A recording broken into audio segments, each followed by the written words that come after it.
बलिया के लाल, बैरिया के सपूत, भारतीय रेलवे के चमकता सितारा निर्भय नारायण सिंह आज जिनका मेहनत से बलिया आसपास के इलाका में नया नया ट्रेन के परिचालन शुरू हो गई बा, जेकरा से हजारों जनता के यात्रा आसान आ सुकुंदेह हो गई बा।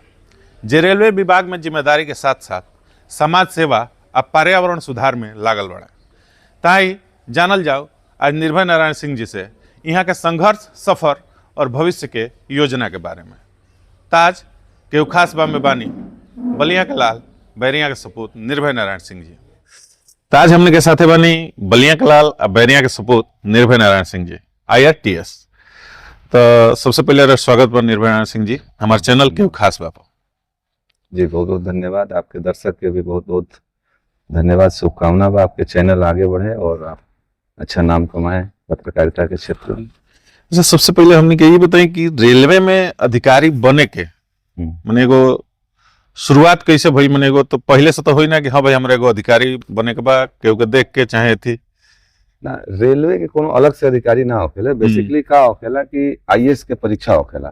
जौन IAS के परीक्षा होखेला ओमे रैंक के हिसाब से अलग अलग विभाग बटाला। अच्छा। तो जौन सिविल सर्विसेज के परीक्षा कहल जाला, बेसिकली टेक्निकली सिविल सर्विसेज के परीक्षा कहल जाला। अच्छा। तो ओमे जब अरुआ पास करब वो परीक्षा तो रैंक के हिसाब से IAS, IPS, income tax, custom, railway, PNT finance, audit account service, civil account service, defence account, तमाम सर्विस बा। तो रैंक के आधार पे विभाग बटाला। तो में हमार जैसे हम जो ना साले क्वालिफाई करनी 2001 बैच हुआ, तो में हमार पूरा देश में 300 वैकेंसी रहे और 153वीं रैंक रहे। तो 153वीं रैंक में हमरा के रेलवे से मिलल।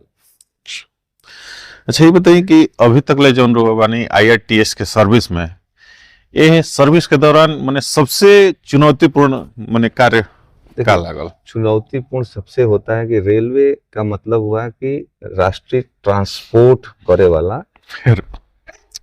अच्छा भैया, रउआ जब से मतलब शुरू के लिए मैंने IRTS के सर्विस माने सेवा दिहल शुरू के लिए बने, तो सबसे चुनौतीपूर्ण कार्य रउआ का लागल? सबसे चुनौतीपूर्ण कार्य बा कि लोगन के सुरक्षित और समय पे घर पहुंचावल, और विशेषतर जब छठ पूजा होके, दुर्गा पूजा होके, दीपावली होके, जब जौना समय हर आदमी अपना घरे सुरक्षित पहुंचल चाहेला और समय से पहुंचल चाहेला। तो ओमे का बाटे कि रेलवे के जौन इंफ्रास्ट्रक्चर बाटे उस समय ओकरा के अधिक से अधिक उस समय गाड़ी चलावे के पड़ेला। तो उस सबसे बड़ चुनौती होखेला कि बिना कोनो घटना दुर्घटना के लोग अपना घरे सुरक्षित पहुंच जाए। यह रेलवे के सबसे बड़ा चैलेंज। अच्छा, बलिया के बैरिया से रेलवे के उच्च पद तक पहुंचल बने रहुआ, इस दौरान के सबसे बड़ा संघर्ष रहुआ नजर में, माने कि राउरे जीवन हो तो रहुआ नजर में का रहल बा? देखिए, इस संघर्ष तो हम ना बोलब, ऐसे कि बैरिया क्षेत्र से रेलवे में और भी बढ़न अधिकारी बन बड़े, जैसे विनोद यादव सर रहनी, सुकरौली के रहे वाला, रेलवे बोर्ड के चेयरमैन से रिटायर होनी, जो रेलवे के सबसे बड़ा पद होखेला। तो हमो वही श्रेणी में बानी। रेलवे में और भी लोग बा, बलिहार के एगो शशिकांत मिश्रा जी बानी, और भी बहुत लोग बा। तो कहे का मतलब बाटे कि पद से ना होखेला, प्रतिष्ठा से ना होखेला, इच्छा शक्ति बा कि ना, अगर इच्छा शक्ति रही तबे रहुआ अपना क्षेत्र खातिर, जिला खातिर कुछ कर सकता नहीं। और हमनी के कोशिश बा कि गांव से जुड़ल बनी जा, ये मिट्टी से जुड़ल बनी जा, कुछ अच्छा करी जा। ये बताइए, रेलवे में रहो योगदान तो महत्वपूर्ण बढ़ले बा, कहीं के एगो अधिकारी स्तर पर बनी, तो बलिया जिला के देखते हुए राउर अभी तक ले महत्वपूर्ण, मैं जैसे हमने के जानत हैं कि रउआ कुछ ट्रेन के परिचालन शुरू करौनी, तो रउआ अनुसार और ही का मने बा? देखिए, हम ये नहीं कहत कि हम ट्रेन के परिचालन शुरू करौनी, ये तो भारत सरकार रेल मंत्रालय करेला। हाँ, ये बाटे कि ओके सही समय पे एगो सही दिशा में प्रयास कैनी, और ये हमार कर्तव्य भी रहे, और बाकी तो सब सरकार और रेल मंत्रालय करेला। देखिए, रेलवे के ओवरऑल आप देखब तो पिछले 10-15 साल में बहुत ज्यादा विकास भइल बा रेलवे में, और अपना क्षेत्र में भी डबलीकरण हो गई बा, दोहरी लाइन बन गई, बिजली विद्युतीकरण हो गई, और बहुत सारी ट्रेन चलत तारी सन, और आगे भी बहुत सारी ट्रेन आई हैं सन। ऐसे कि रेल मंत्रालय और भारत सरकार के ही इनिशिएटिव बाटे कि अधिक से अधिक ट्रेन चलाओ जाए ताकि लोग सुविधापूर्वक घर पहुंचे। अच्छा, ये बताइए, रउआ के बारे में जैसे हमने के जानने जावे से पहले हम रिसर्च करनी थी कि नहीं, तो रुआ पर्यावरण संरक्षण के जी काफी मैंने रुआ महत्व देता नहीं। तो आगे आवे वाला भविष्य में पर्यावरण संरक्षण और साथ में जो हमने के क्षेत्र के आसपास के जो गांव बड़े से ओकरा माने विकास खातिर कोनो योजना अभी रुआ नजर में बा कि देखिए, आगे लेके ऐसा चलो। बा कि अपन क्षेत्र में स्पेशली बलिया के पूर्व पर्यावरण में तो हमने के काम करेंगे कि मेरे आवास एक फलदार पेड़ का प्रवास एगो कार्यक्रम बा जौना में हर गांव के हमने के हर महीना दूगो एगो गांव चयनित करे नहीं जा और में हर घर पे एगो फलदार पेड़ अच्छे क्वालिटी के पेड़ लगावे नहीं। अभी तक 30-32 को गांव में हमने के पूरा पेड़ लगौले बन जाए, 7,000 आम जामुन कटहल और आंवला का पेड़ लगौले बन जाए। सरकार भी पर्यावरण संरक्षण खातिर पेड़ लगा ले, लेकिन उनमें मोस्टली जो है फलदार पेड़ ना होखेला, लेकिन हमने के कोशिश बा कि फलदार पेड़ ताकि जीव जंतु भी उसे फल खा सके। पहली बात। दूसरी बात बाटे कि गांवन के विकास करे खातिर जौन हमारा जितना हमार अनुभव बा प्रशासनिक और शैक्षणिक कि अपना क्षेत्र के प्रमुख समस्या बाटे शिक्षा के खराब स्तर, जबकि परिणाम बेरोजगारी बा। तो जब शिक्षा के स्तर सुधरी तो अपने आप रोजगार बढ़ी। जब रोजगार अच्छा मिले लगी चाहे सरकारी चाहे निजी क्षेत्र में, तो अपने आप गांवन में लोगन के जीवन स्तर सुधरी। जब जीवन स्तर लोगन के सुधरी तो स्वास्थ्य सेवा और इस सेवा के लिए भी जब कोनो भी समाज में परचेजिंग पावर बढ़ेला, क्रय शक्ति बढ़ेला, तो जब क्रय शक्ति बढ़ी तब अच्छा अच्छा हॉस्पिटल, अच्छा जो है संस्थान वही क्षेत्र में आवेला। तो सबसे महत्वपूर्ण बा कि शिक्षा के स्तर सुधार करके लोगन के हाथ में, युवा के हाथ में रोजगार दिया जाए। जब रोजगार आई तो अपने आप क्रय शक्ति बढ़ी, अगर जब क्रय शक्ति बढ़ी तो अन्य तरह के विकास अपने आप को खेला। अच्छा, अभी निर्भय नारायण जी हमने के बताई अपना छात्र जीवन के बारे में। मान ले रहुआ तो एजे गाँव से घर से स्टार्ट कर लिया बनी, तो ओकरा बारे में हमने के बताई तनी छात्र जीवन में हर एक आदमी के संगे एगो ना एगो कोनो घटना सुखद चाहे दुखद भई रहेला, तो ओकरा बारे में धनी हमने के देखिए हम तो एजे प्राइमरी स्कूल से पढ़ल हैं, रेवती इंटर कॉलेज से पढ़ल हैं, एकरा बाद इलाहाबाद चल गई।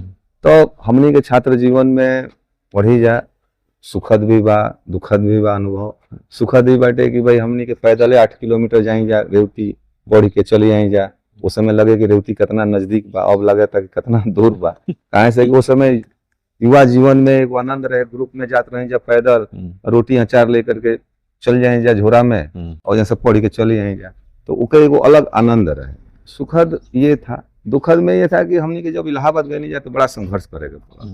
अब यहाँ से आटा लेके जाए जा, दाल लेके जाए जा, ट्रेन में दिक्कत होके चढ़े उतरे, तो ये सब समस्या रहे। तो वो हर आदमी के जीवन में जैसे आप बोलते बानी कि सुखद दुखद रहेला, तो हमनियों के बहुत सारे अनुभव रहे। अच्छा, अभी तकले जब से रेलवे में काम कल शुरू करी, रेलवे विभाग के सबसे चुनौतीपूर्ण कार्य रुआ का लागल?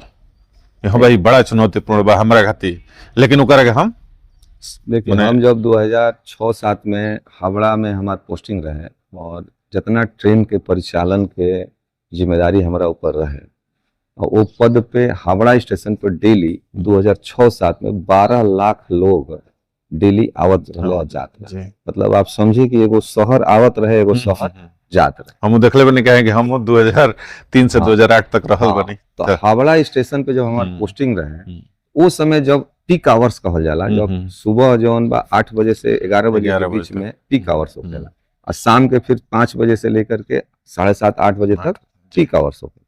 उस समय में सुरक्षित लोग ट्रेन से चल जाए तो मन में लगे कि आज तो बच गए, आज तो बहुत बढ़िया से निकलेंगे। उस सबसे बड़ी चुनौती, माने रोज चुनौती।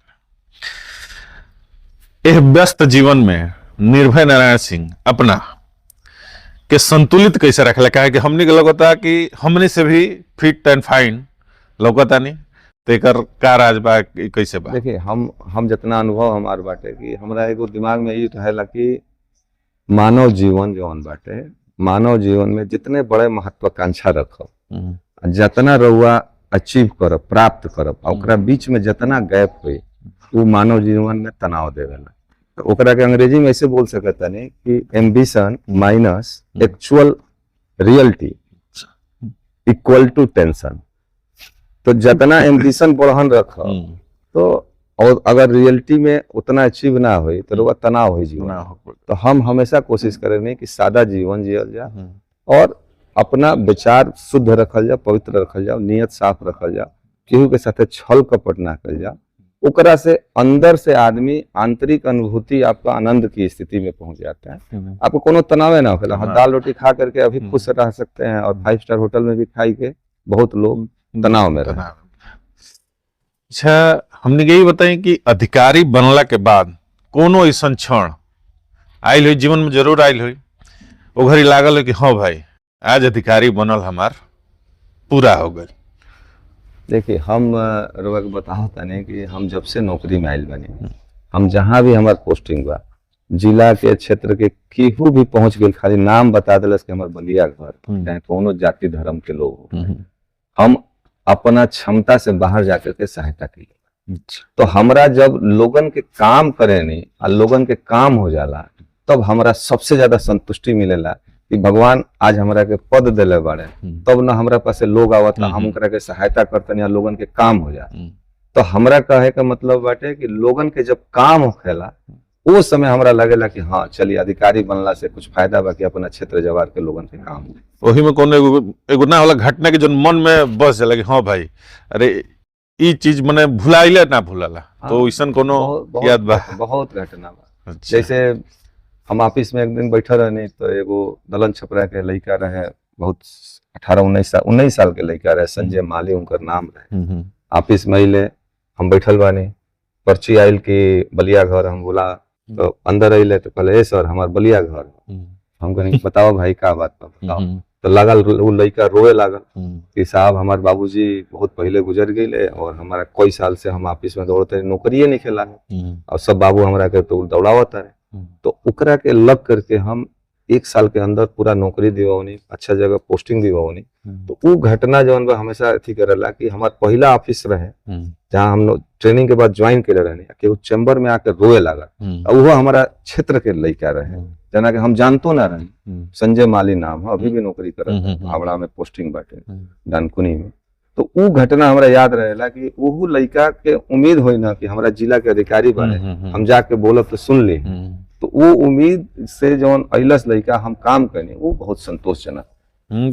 ताउम्र ओह लड़का के भी जेहन में रही कि हाँ भाई अपना क्षेत्र के एगो ऐसा इंसान मिलल जे हमनी के मदद कैलस। हमनी के भोजपुरी क्षेत्र से बानी जा, तो का रउआ भोजपुरी संगीत सुने नहीं या का पसंद बा? आगे भोजपुरी के आगे बढ़ावे खातिर का कुछ प्लानिंग बाटे कि हाँ भाई भोजपुरी? देखिए तो के हम बता देते हैं कि भोजपुरी कोनो भाषा ना है, भोजपुरी बोली है। भाषा और बोली में अंतर बा। तो भाषा के अपन एगो स्क्रिप्ट होखेला और बोली के कोनो स्क्रिप्ट ना होखेला, बोल चाल के भाषा हो। तो भोजपुरी के 8वीं अनुसूची में शामिल करावे खातिर बहुत प्रयास चलता और अन्य लोग भी करता। जब भी हमरा मौका मिली तो हमनियों के चाहब जाके एकरा के भोजपुरी के भाषा के तौर पे अनुसूची जो संविधान के 8वीं अनुसूची है उसमें शामिल करा दिया जाए। उससे क्या हो कि एकरा के संरक्षण करे खातिर, बढ़ावे खातिर, एकरा के भाषा में परिवर्तित करे खातिर एकरा पे कार्य होखेला। तो हमनियों के चाहते हैं कि भोजपुरी हमनी के जिंदा रहे और आगे बढ़े और एक समृद्ध सांस्कृतिक और साहित्यिक परंपरा में तब्दील हो जाए।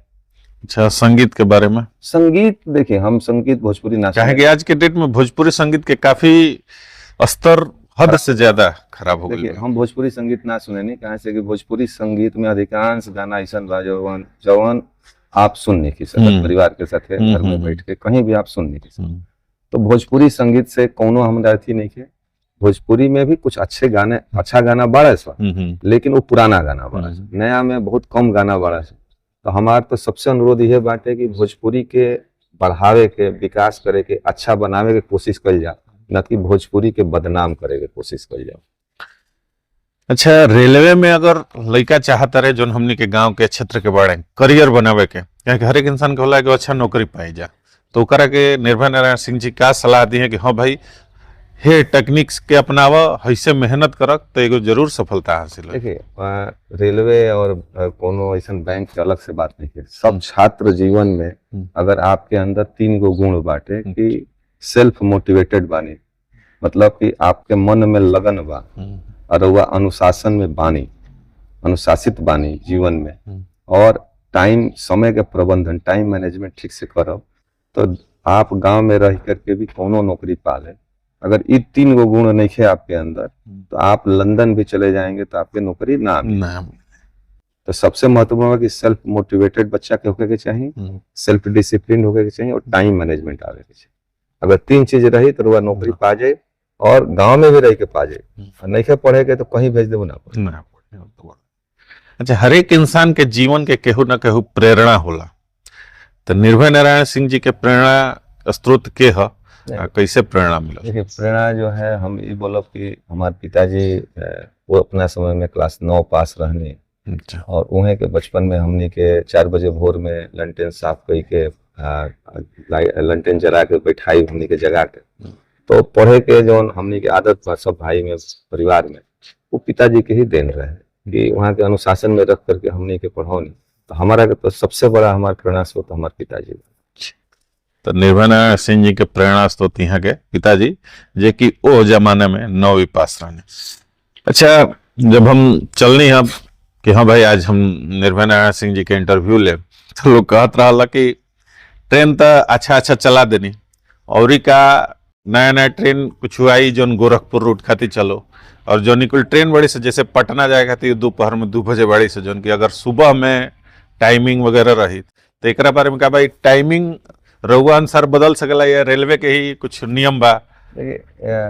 देखिए, हम ऑफिशियल कैपेसिटी में हमें जाने की, हम गाँव हम घरे आइल बानी, छुट्टी पाए बानी, ये पे हम कोनो पब्लिकली कमेंट नहीं कर सकते। लेकिन इतना हम जरूर बोला कि हमारा दिल में, हमारा मन में, और हमारा हर कर्म में बलिया जिला और बैरिया विधानसभा के जनता के सुख दुख में हम शामिल रहे, नहीं शामिल रह, जितना भी सुविधा हमारा क्षमता से हो सकेला हम पूरा कोशिश करब, ईमानदारी से कोशिश करब कि जौन भी समस्या बा ओकरा के स्थायी समाधान करें।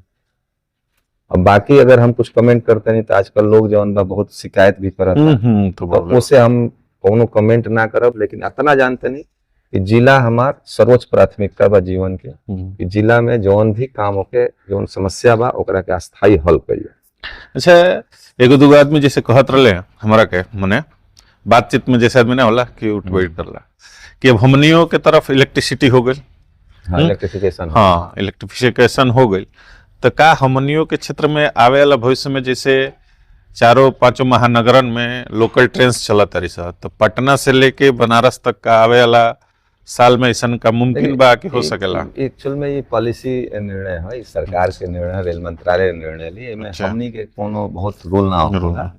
हमनी के ऑफिशियल कैपेसिटी में जो ऊपर से नीति निर्धारण होखेला ओकरा के हमनी के इम्प्लीमेंट करे नहीं जा। अगर सरकार निर्णय ली तो जरूर हुई। अच्छा, एगो रेलवे अधिकारी से मान ली शुरू से शहर में रहनी, महानगरन में रहनी, तो महानगर से सीधा गाँव आके एकदम हमने के शुद्ध गांव में बने जाओ एकदम। हाँ, तो गांव में आके का मन में विचार आयल कि हाँ भाई, कहे कि बड़ बड़ अधिकारी जो होला आखिर तक शहर में बा, शहरे में रह जाला कि हाँ भाई का गांव के जीवन में जाए, गांव के जीवन बड़ा उठक पटक वाला लोग के अथी वाला होला। तो का ऐसा मन में विचार आयल कि निर्भय नारायण सिंह सब कुछ मानल जाओ तो गाँव ही बना, तो गाँव में अले?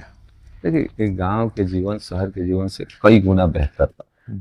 आदमी के जो शहर में मानवीय संवेदना खत्म हो गई बा, गांव में अभी भी मानवीय संवेदना जिंदा। और हमार मानना बा कि अगर आप अपने गांव और मिट्टी से कट जाते हैं तो आप वैसे ही हो जाते हैं जैसे पतंग से अगर धागा कट जाए और पतंग दिशाहीन हो जाला, वही तरी मानव अगर अपना गांव समाज और जड़ से कट जाए वो दिशाहीन हो जाला। शहर में रहुआ कतनो पैसा रुपया पद प्रतिष्ठा कमा ले, लेकिन आपके पहचान आपके गांव से बा, ऐसे गांव से जुड़ल जरूरी बा। और गांव में और शहर में आजकल बहुत अंतर नहीं रहेगा। गांव में भी आप एक स्वास्थ्य, आकस्मिक स्वास्थ्य के छोड़ दिया जा, तो गांव में भी वो सारी सुविधा बा जो शहर में सुविधा बा। कहाँ से कि ट्रांसपोर्ट आजकल बढ़िया हो गई बा, गाड़ी घोड़ा चलत तरी से, ट्रेन चलत तरी से, एरोप्लेन बड़ी से, तो हम गाँव में भी जीवन अच्छा व्यतीत कर सकते हैं, एक उत्तम क्वालिटी जो लाइफ के पहला कर सकते हैं। लेकिन का बाटे कि लोग जो शहरीकरण होता, शहरीकरण 2-3 कारण से होखेला कि गांव के जो सामाजिक संरचना बा उससे मुक्ति खातिर, परिवार के जो बंधन बाटे उससे मुक्ति खातिर और रोजगार खातिर। तो हम कहते नहीं कि जब शहर में हमारा रोजगार मिल गई और हमारे गांव में घर बा तो हम गांव से जुड़ल रही, गांव भी रही शहर भी रही, दोनों जगह रही। ई ना कि गांव छोड़ दी, ताला बंद कर दी, जंगल झाड़ जम जाए, एक बाद रुआ शहर में रहता नहीं। लेकिन ई बात लोगन के समझ में नहीं क्या आवत कि शहर में जब तक रोजगार बा तबे तक आप रुआ सर्वाइव करो। जहिया और बाल बच्चा बेरोजगार हो जाए तो वो दिन वो शहर में सर्वाइव नहीं करे, फिर गाँव ही में वापस। इससे बढ़िया बा कि गाँव से पहले ही से जुड़ल रहे जी। यही खातिर हमनी के गाँव है, गाँव हमके आनंद आ। देखिए ये गाँव के में एगो आवे के हमारा और भी उद्देश्य बाटे कि जैसे अपने जिला के ही बात कर जाओ तो अपने जिला में 150 अधिकारी जौन बाड़े अलग अलग विभाग में, अलग अलग शहर में। तो अगर सब शहरे में चल जाता और गांव में केहू लौट के आवत नहीं है तो हमनी के अगर मान ली कि हम आवत नहीं गांव में और हमनी के एगो सामाजिक कार्य भी करते नहीं यार, तो इससे प्रेरणा लेकर के हमारा उम्मीद बा कि कुछ अन्य अधिकारी भी अपना गांव नगर में ही है। जब गांव नगर में ही है तो उनके गांव के जो छोट मोट समस्या बाटे, शिक्षा से, स्वास्थ्य से जुड़ल, केहू के जरूरतमंद के कोनो सहायता, वो में भी सहयोग मिली। तो अन्य अधिकारी के प्रेरणा देवे खातिर भी हम गांव में बार बार आवे। अच्छा, आदमी काम करेला तो ई ना होला कि सब कुछ अच्छे चलत जाओ, तो का कबो निराशा भइल कि माने अब रह दिया कहे कि अब चल जाओ? अब ऐसा बाकी कभी कभी तो दिक्कत होखेला। जैसे मान ली कि हमनी के जिला के में अच्छा काम करे खातिर एगो विजन डॉक्यूमेंट बनावत रहने जा, जौन जन नायक चंद्रशेखर यूनिवर्सिटी के वाइस चांसलर एगो कमेटी बनौले रही, लिविंग लीजेंड्स ऑफ द बलिया के सब अधिकारी जो अच्छा पद पर बाड़े उनमें जुड़ल रहे, 6 आदमी के कमेटी बनल रहे। तो हम विजन डॉक्यूमेंट बनावत रही कि आखिर बलिया के पिछड़ेपन के कारण का बा और निदान का बा। जैसे मान लीजिए शिक्षा के क्षेत्र में, स्वास्थ्य के क्षेत्र में, रोजगार के क्षेत्र में, उद्योग के क्षेत्र में, कला संस्कृति के पलायन कैसे रुकेगा, गाँव से जो पलायन हो रहा है उसको कैसे रोका जाए, जो बुजुर्ग गाँव पे रह गए हैं उनका देख रेख कैसे हो, हर क्षेत्र में, खाद्य प्रसंस्करण के क्षेत्र में, ट्रांसपोर्ट के क्षेत्र में, हर क्षेत्र में एगो रोड मैप बनावे का जिम्मेदारी हमारा ऊपर आई रहे। जब हम बनावत रहे तो बहुत सारा शिकायत हमारा खिलाफ, मतलब हमारा जिला के बहुत सारे लोग जिनको अच्छा नहीं लगता कि बलिया बढ़िया हो जा वो कैले, तो उस समय लागल कि यार हम काहे खातिर, हम तो आराम से नौकरी करते नहीं, हमारे जीवन में तो कोनो दिक्कत बा ना, तो का जरूरत बाटे कि हम जिला खातिर इतना करते नहीं, हमारे खिलाफ शिकायत करते, तब थोड़ा सा निराशा हुई। अच्छा रुआ का मानत नहीं कि रेलवे के जितना आमदनी बा तो रेलवे जितना जनसंख्या बा, हमने के देश एगो बृहद जनसंख्या के तरफ बढ़ चुकल बा, तो ओकरा अनुसार जनसंख्या के पूर्ति, मतलब सुविधा के पूर्ति हो पाता। काहे कि हम देखे नहीं कि हर एक जगह रहो देखो तो कब ट्रेन में आदमी ठुसाइले जाता रहे हर एक बार। देखिए आप ऐसे एकरा के ना तुलना कर सकते हैं, हमने ऐसे तुलना करिए कि आज से 10 साल पहले कितना ट्रेन चलत रही, कितना हमने के ट्रेनन में लोग जात रहे और आज कितना। देखिए पहले भारत की अर्थव्यवस्था और सामाजिक व्यवस्था बदलत है। क्या है कि पहले लोग पैसा बचावे के सोचत रहे, अब आज के समय में एक पैसा खर्च करे के प्रवृत्ति डेवलप हो गया। एकरा चलते क्या होता है कि हर परिवार जो भी सक्षम है वो साल में 2 बार 3 बार बाहर घूमने जाते हैं। जब घूमने जाते हैं तो ट्रेन बस से जाए, ट्रांसपोर्टेशन सुविधा चाहिए। तो जौन हमनी के संस्कृति बदलल, उस संस्कृति के परिणाम लौकता कि आज के समय में यात्रा ज्यादा होती है, लेकिन सरकार भी पूरा प्रयास करती है कि अधिक से अधिक ट्रेन चलावल जाओ, अधिक से अधिक इंफ्रास्ट्रक्चर क्रिएट कर जाओ। और हम आपो अनुभव करब कि पिछले 10 साल में बहुत सारी ट्रेनें नया चलल भी है और आगे अगला 5-10 साल पूरा रेलवे के ट्रांसफॉर्म हो जाए, ऐसे कि उनमें सरकार के दोहरीकरण, विद्युतीकरण, नया डब्बा, नया इंजन की बहुत सारे व्यवस्था बा। और मालगाड़ी चलावे खातिर डेडिकेटेड फ्रेट कॉरिडोर बनल बा, जना पर खाली मालगाड़ी चलत रही। तो अभी का होता है कि वही लाइन पर मालगाड़ी चलत रही है, वही तो पैसेंजर ट्रेन चलत रही है। अब मालगाड़ी चलावे खातिर 2 डेडिकेटेड फ्रेट कॉरिडोर बनल बा, ताकि जो हमारा पैसेंजर ट्रेन चलत रही सो और अधिक पैसेंजर ट्रेन चल सके। अच्छा, हमने के बानी जा गांव वाला क्षेत्र से, रउआ जब से नौकरी शुरू करनी, मान ली कि 25-30 साल के लगभग भई, रउआ अलग अलग शहर, अलग अलग राज्य में रहनी, तो हमने के जो खान पियन बा, दाल भात, भुजिया, रोटी, ये सब लिट्टी चोखा, तो का निर्भय नारायण सिंह जी जाके भुला गए बड़ा कि अपन खान पियन भाई लिट्टी चोखा, दाल भात, भुजिया अभी भी मन में बस? दाल भात भुजिया लिट्टी चोखे खाने, हम कोनो दिन नमकीन समोसा मिठाई ना खाने। हम गांव के शुद्ध सतुआ भुजना और लिट्टी चोखा, रुआ विश्वास न करब, हम दिल्ली में बानी और वहाँ भी महीना में 2 दिन 3 दिन लिट्टी चोखा हमरा घरे बनेला। हम लिट्टी चोखा खानी, शाम के लोग नमकीन बिस्किट खाला, हम भुजना खानी। अच्छा, ये बताई कि रेलवे विभाग में काम करत घड़ी सबसे प्रेरणादायक पहलू का लागल कि हाँ भाई ऐसे प्रेरणा भी मिलल हमरा? देखिए, प्रेरणा तो रेलवे एक ऐसन जगह बाटे कि जहाँ पे हर दिन पूरा देश को जोड़े खातिर ट्रेन और स्टेशन एगो ऐसन जगह बा जहाँ पे देश के पूरा एक राष्ट्रीय एकता के जो भाव आवेला वो ट्रेने में आवेला। हर जाति धर्म के लोग एक साथे बैठ के यात्रा करते। विश्व के सबसे बड़का नेटवर्क बाटे। तो उमे प्रेरणा ये मिलता कि रुआ मान लीजिए कि केहू परीक्षा देवे जाता और ओकरा के समय पे हम पहुंचा देते हैं ट्रेन से, ओकरा नौकरी मिल जाता। केहू चिकित्सा खातिर जाता तो रेलवे के सस्ता संसाधन से पहुंचता, तो उससे प्रेरणा मिलता कि भाई हमने के चलते लोग अपन आजीविका खातिर, चिकित्सा खातिर, परिवार में एक दूसरे से मिलने खातिर चल जाता, सुविधा से चल जाता। तो उससे एगो प्रेरणा मिलेला कि भाई सबके जीवन हमने के आसान करता है। अच्छा, चलत आखिर में जो हमार चैनल बा केहू खास बा ओकरा दर्शकन खातिर निर्भय नारायण सिंह ए चैनल के बहुत शुभकामना बा और हम चाहत नहीं कि भोजपुरी भाषा के विकास होके, परिवर्तन होके, और आपके चैनल भोजपुरी में बा तो हमार शुभकामना बा। और सब दर्शकन से भी अनुरोध बा कि ये चैनल के सब्सक्राइब करके अधिक से अधिक भोजपुरी भाषा के विकास में सहयोग करी सके। बहुत बहुत धन्यवाद।